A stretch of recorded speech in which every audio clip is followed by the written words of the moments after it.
গরমের দুপুরে চটজলদি ২ রকমের হালকা পাতলা রেসিপি, যা কিন্তু গরম ভাতের সাথে খেতে অসাধারণ লাগে। আশা করছি ভিডিওটি সবার ভালো লাগবে। সবসময় কিন্তু আমাদের মশলা বেটে রান্না করতে ইচ্ছে করে না, তাই আমি আজ তোমাদের কাছে পিছনে সহজ পদ্ধতিতে একটি ডিম আলুর রেসিপি শেয়ার করব। দুপুরের লাঞ্চ কিংবা রাতের ডিনারে একদম পারফেক্ট। তো সবার প্রথমে আমি এখানে 2টো ডিম নিয়ে নিয়েছি। এবার ডিমের মধ্যে দিয়ে দেবো খুবই সামান্য পরিমাণ একটু নুন, আর দিয়ে দিচ্ছি সামান্য একটু হলুদ গুঁড়ো, দিয়ে বেশ ভালো করে ফেটিয়ে নিতে হবে।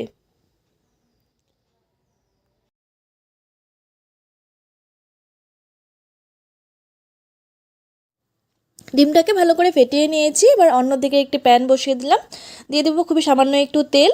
তেলটা ভালো করে গরম করে ডিমটা এর মধ্যে দিয়ে দিতে হবে। ডিমটাকে ভালো করে ছড়িয়ে এর একটা অমলেট আমাদের তৈরি করে নিতে হবে। একটা নর্মাল প্লেন অমলেট করে নেব। তোমরা চাইলে কিন্তু এই অমলেটের মধ্যে পেঁয়াজ বা কাঁচা লঙ্কা ব্যবহার করতে পারো, কিন্তু আমি সিম্পল অমলেটে করে নিচ্ছি।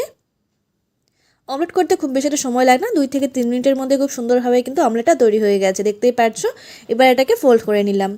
ফোল্ড করে এবার 8 থেকে ছোট ছোট পিস তৈরি করে নেব আমি এখানে।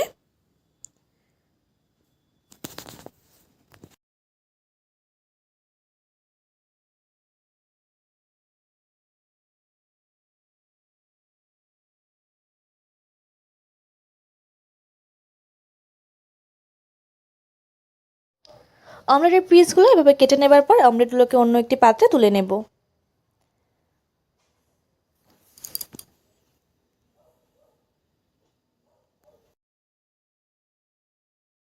তারপর সেই অমলেট করা পাত্রের মধ্যে আরও খানিকটা তেল দিয়ে দিলাম, সর্ষের তেল। দিয়ে দেবো ফোড়নের জন্য গোটা জিরে, দিয়ে দেবো একটা শুকনো লঙ্কা, আর 1 টেবিল চামচ মতো থেতো করা রসুন, দিয়ে দিচ্ছি 1/2 ইঞ্চি মতো গ্রেট করে রাখা আদা, আর একটা বড় সাইজের পেঁয়াজ কুচি। এবার এইসব উপকরণগুলোকে হালকা একটু ভেজে নেব। পেঁয়াজটাকে কিন্তু খুব বেশি ভাজবো না, হালকা ভাজবো, যাতে করে পেঁয়াজের যে ক্রাঞ্চিনেসটা থাকে সেটা পুরোপুরি চলে যায়। হালকা একটু সফট হলেই চলবে।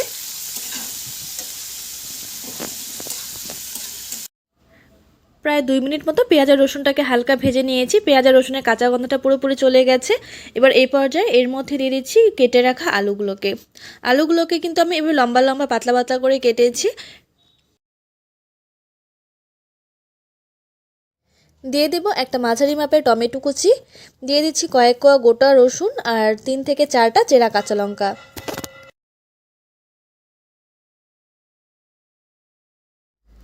কাঁচা লঙ্কার পরিমাণটা তোমরা কম বেশি করে দিতে পারো, কেউ কতখানি ঝাল খেতে পছন্দ করো, কিন্তু গোটা রসুনটা কিন্তু অবশ্যই ব্যবহার করবে, ভীষণ ভালো লাগে এই রেসিপিতে। তারপর এর মধ্যে দিয়ে দিচ্ছি স্বাদ অনুযায়ী নুন, দিয়ে দেবো 1 টেবিল চামচ পরিমাণ হলুদ গুঁড়ো, আর 1/2 টেবিল চামচ পরিমাণ লাল লঙ্কার গুঁড়ো। এতে করে কালারটা খুব সুন্দর আসবে। তোমরা চাইলে এটা স্কিপ করতে পারো, যেহেতু কাঁচা লঙ্কাটাও দেওয়া হয়েছে। এবার এই সব উপকরণগুলোকে ভালোভাবে মিশিয়ে নেব, মিশিয়ে হালকা একটু ভাজা ভাজা করে নিতে হবে।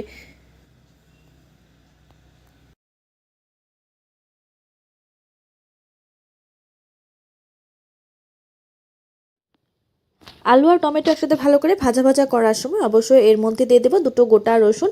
এভাবে গোটা রসুন কিন্তু যে কোনো ডিম কিংবা মাংস রান্নায় খেতে ভীষণ ভালো লাগে।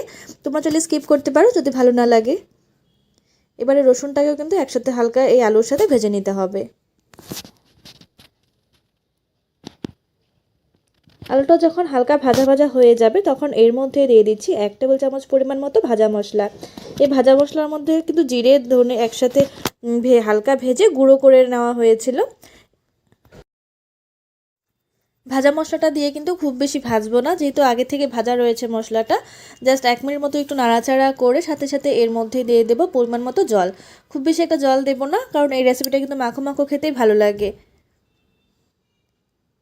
পরিমাণ মতো জল দিয়ে তারপর এর মধ্যে দিয়ে দিচ্ছি খুবই নামমাত্র একটু চিনি। এই চিনিটা দেওয়ার ফলে কিন্তু এই রান্নায় কোনো রকম মিষ্টি ভাব আসবে না, কিন্তু সবচেয়ে মশলার একটা ব্যালেন্স, খুব সুন্দর ব্যালেন্স হবে। এবার এটাকে ফুটতে দেবো বেশ কিছুক্ষণ।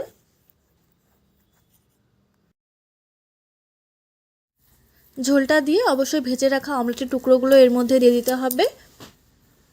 সবগুলো অমলেটের টুকরো এভাবে দিয়ে এটাকে ঢাকা দিয়ে হতে দেবো 5 মিনিট মতো।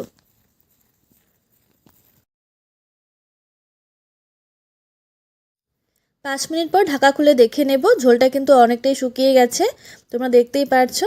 এবার এই পর্যায়ে সামান্য একটু ধনেপাতা কুচি দিয়ে দিচ্ছি। তোমরা চাইলে গরম মশলা গুঁড়োও কিন্তু দিতে পারো। যেহেতু এটা আলু দিয়ে তৈরি করেছি, অনেকটাই আলু ব্যবহার করা হয়েছে এর মধ্যে, এটা কিন্তু নামানোর পরে আরও শুকিয়ে যাবে। আলু কিন্তু অনেকটা গ্রেভি সোক করে নেয়। ধনেপাতাটা ছড়িয়ে হালকা একটু নাড়িয়ে চাড়িয়ে এটাকে নামিয়ে নেব। তোমাদের এই রেসিপিটি কেমন লাগলো অবশ্যই আমাকে কমেন্টস করে জানিও। ভালো লাগলে চ্যানেলটিকে সাবস্ক্রাইব করে পাশে থাকা বেল আইকনটিতে প্রেস। ঝিঙ্গে ছোলার ডালের টকের রেসিপি শেয়ার করব। এই গরমে কিন্তু হালকা পাতলা এই টকের রেসিপি দারুণ লাগবে গরম ভাতের সাথে। আশা করছি ভিডিওটি সবার ভালো লাগবে। তো সবার প্রথমে একটি প্যানে খুবই নামমাত্র একটু তেল দিয়েছি, 1 টেবিল চামচ পরিমাণ। এবার ফোড়নের জন্য দিয়ে দিয়েছি একটা শুকনো লঙ্কা, একটি তেজপাতা, দিয়ে দেবো 1/2 টেবিল চামচ পরিমাণ 5 ফোড়ন। এবার এইসব উপকরণগুলো তেলের সাথে ভালো করে মিশতে দেবো কিছুক্ষণ। সব উপকরণের ফ্লেভার তেলের সাথে ভালো করে মিক্স হয়ে যাবার পর এর মধ্যে দিয়ে দিচ্ছি ডুমো ডুমো করে কেটে রাখা ঝিঙ্গেগুলোকে। ঝিঙ্গে থেকে কিন্তু অনেকটা পরিমাণে জল বের হয়, তাই প্রথমে ঝিঙ্গেগুলোকে দিয়ে বেশ 4 থেকে 5 মিনিট মতো কিন্তু ভালো করে একটু ভেজে নেব। প্রায় 4 থেকে 5 মিনিট মতো ঝিঙ্গেগুলোকে ভালো করে ভেজে নিয়েছি। এর মধ্যে কিন্তু এখনও পর্যন্ত কোনো নুন বা হলুদ গুঁড়ো দিইনি আমি। ঝিঙ্গের যে এক্সট্রা জল ছিল সেটা কিন্তু পুরো 80% মতো শুকিয়ে গেছে। এবার এর মধ্যে দিয়ে দিচ্ছি সেদ্ধ করে রাখা আলু। এই রান্নায় কিন্তু আলুটা সেদ্ধ করে রান্না করলে রান্নার টেস্টটা অনেকটাই ভালো আসে, তাই অবশ্যই চেষ্টা করবে আলুটা যেন সেদ্ধ করে ব্যবহার করা। দিয়ে দিচ্ছি একটা বড় সাইজের টমেটো কুচি, 3টে চেরা কাঁচা লঙ্কা, দিয়ে দেবো স্বাদ অনুযায়ী নুন, পরিমাণ মতো হলুদ গুঁড়ো। এবার নুন আর হলুদ গুঁড়োটাকে দিয়ে ভালোভাবে মিশিয়ে নেব ঝিঙ্গে আলুর সাথে। কিছুক্ষণ ভালোভাবে মিশিয়ে নেবার পর এর মধ্যে দিয়ে দিচ্ছি কালারের জন্য সামান্য একটু লাল লঙ্কার গুঁড়ো। তোমরা চাইলে এখানে লঙ্কা কিন্তু পেস্ট করেও দিতে পারো, কিংবা লঙ্কাটাকে স্কিপও করতে পারো, যেহেতু আমি আগেও কিন্তু 3টে লঙ্কা চিড়ে দিয়েছিলাম। দিয়ে দেব 1 টেবিল চামচ পরিমাণ জিরে আদা বাটা। এবার এইসব উপকরণগুলোকে ভালোভাবে কষিয়ে নিতে হবে 2 থেকে 3 মিনিট পর্যন্ত। মশলাটা দিয়ে বেশ কিছুক্ষণ কষিয়ে নেবার পর এর মধ্যে দিয়ে দিচ্ছি সেদ্ধ করে রাখা ছোলার ডাল। আমি যে 1 কাপ পরিমাণ ছোলার ডাল নিয়েছিলাম সেটাকে কিন্তু কুকারে সিটি দিয়ে নিয়েছিলাম।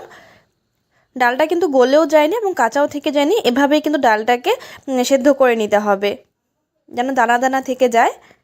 ছোলার ডালটাকে দিয়ে ভালোভাবে মিশিয়ে নেব।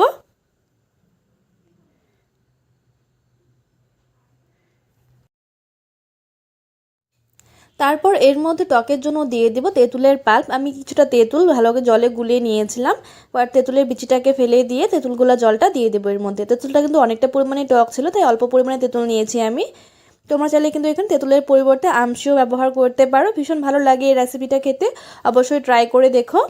তেঁতুলের জলটা দিয়ে ভালোভাবে মিশিয়ে নেব। এই রেসিপিটা কিন্তু হালকা একটু পাতলা পাতলা খেতে ভালো লাগে, তাই খুব বেশি একটা কিন্তু মাখো মাখো করবো না। আর যে কোনো টক রান্নায় সামান্য কিন্তু একটু মিষ্টি মিষ্টি ভাব হলেও খেতে ভালো লাগবে, তাই সামান্য একটু চিনি দিয়ে দিলাম, দিয়ে এটাকে কিছুক্ষণ ফুটিয়ে নেব।